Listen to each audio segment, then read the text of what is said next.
নীলফামারীতে অনুষ্ঠিত হলো দিনব্যাপী Linux basic a gateway to be DevOps engineers শিরোনামে কর্মশালা।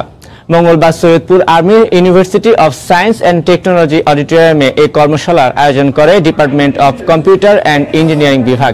এতে প্রধান অতিথি ছিলেন বিশ্ববিদ্যালয়ের উপাচার্য অবসরপ্রাপ্ত ব্রিগেডিয়ার জেনারেল সানোয়ার উদ্দিন।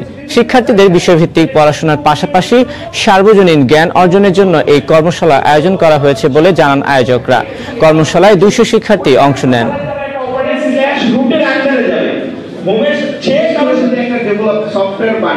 ডেভেলপমেন্টের জন্য লিনাক্স কিভাবে কাজ করে আর ইন্ডাস্ট্রিয়ালি লিনাক্সটা কিভাবে ইউজ হয়, প্লাস হচ্ছে আমরা ইন্ডাস্ট্রিয়ালে আর কি ধরনের জব মার্কেট থাকতে পারে যা আস্তে আস্তে জানতে পারছি ধীরে ধীরে এই ওয়ার্কশপগুলোর মাধ্যমে। এই ওয়ার্কশপের মাধ্যমে আমরা ডিফারেন্ট একটা ক্যারিয়ার পাথ সম্পর্কে জানতে পারলাম। এতে স্টুডেন্টদের অনেক ইমপ্রুভমেন্ট হবে, প্রফেশনাল নলেজ ডেভেলপমেন্ট হবে। এরপরে স্টুডেন্টরা প্র্যাকটিক্যাল ফিল্ডে কী ধরনের কাজ হয় সেটা সম্পর্কে জানতে পারবে। গাজীপুরে স্কুল ক্যান্টিনে ভাঙার প্রতিবাদ।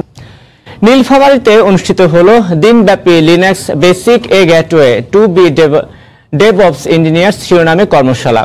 মঙ্গলবার Saidpur army university of science and technology অডিটোরিয়ামে এই কর্মশালার আয়োজন করে department of computer and engineering বিভাগ। এতে প্রধান অতিথি ছিলেন বিশ্ববিদ্যালয়ের উপাচার্য অবসরপ্রাপ্ত ব্রিগেডিয়ার জেনারেল সানোয়ার উদ্দিন। শিক্ষার্থীদের বিষয়ভিত্তিক পড়াশোনার পাশাপাশি সার্বজনীন জ্ঞান অর্জনের জন্য এই কর্মশালা আয়োজন করা হয়েছে বলে জানান আয়োজকরা।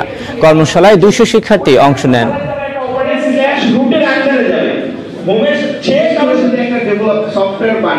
ডেভেলপমেন্টের জন্য লিনাক্স কিভাবে কাজ করে আর ইন্ডাস্ট্রিয়ালি লিনাক্সটা কিভাবে ইউজ হয়, প্লাস হচ্ছে আমরা ইন্ডাস্ট্রিয়ালে আর কি ধরনের জব মার্কেট থাকতে পারে যা আস্তে আস্তে জানতে পারছি ধীরে ধীরে এই ওয়ার্কশপগুলোর মাধ্যমে।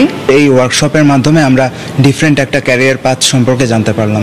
এতে স্টুডেন্টদের অনেক ইমপ্রুভমেন্ট হবে, প্রফেশনাল নলেজ ডেভেলপমেন্ট হবে।